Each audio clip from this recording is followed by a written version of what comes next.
అఖండ నుంచి అఖండ 2 వరకు back to back 5 సినిమాలతో సూపర్ హిట్స్ కొట్టాడు నందమూరి బాలకృష్ణ. ఇలా వరుసగా హిట్స్ కొడుతూ సీనియర్ హీరోల్లో టాప్ ప్లేస్ లో దూసుకెళ్తున్నారు బాలయ్య. అదే జోష్ లో మరొక సినిమా స్టార్ట్ చేశాడు. గతంలో వీరసింహారెడ్డితో సూపర్ హిట్ ఇచ్చిన గోపీచంద్ మలినేని బాలయ్యతో మరో సినిమా చేస్తున్నాడు. బాలయ్య కెరీర్ లో 111వ సినిమాగా రాబోయే ఈ సినిమా రెగ్యులర్ మాస్ సినిమా కాకుండా పాన్ ఇండియా లెవెల్లో హిస్టారికల్ బ్యాక్ డ్రాప్ లో భారీ యాక్షన్ ఎంటర్టైనర్ గా తెరకెక్కించనున్నాడు గోపీచంద్ మలినేని. ఈ సినిమాను వృద్ధి సినిమాస్ బ్యానర్ పై సతీష్ కిలారు నిర్మించనున్నారు. బాలయ్య సరసన lady super star Nayanthara heroine గా నటిస్తోంది. ప్రస్తుతం ఈ సినిమాకు సంబంధించి బాలయ్య లుక్ పై వర్క్ చేస్తున్నాడు గోపీచంద్ మలినేని.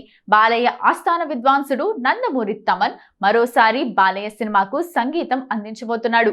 ఇటీవల దర్శకుడు గోపీచంద్ మలినేనితో మ్యూజిక్ సెట్టింగ్స్ కూడా స్టార్ట్ చేశాడు. ఈసారి నందమూరి అభిమానులకు సర్ప్రైజ్ ప్లాన్ చేశాడు తమన్. NBK 111 లో బాలయ్యతో ఓ సాంగ్ పాడించబోతున్నాడు. బాహుబలి సినిమాలో దలేర్ మెహందీ పాడిన సాహోరే బాహుబలి పాట లాంటి ఒక పాటను ఈ చిత్రంలో బాలకృష్ణ పాడనున్నారు. ఈ విషయాన్ని స్వయంగా తమన్ ప్రకటించాడు. హిస్టారికల్ బ్యాక్ డ్రాప్ లో భారీ బడ్జెట్ పై వస్తున్న ఈ సినిమాలో బాలయ్య యోధుడిగా కనిపించబోతున్నాడు.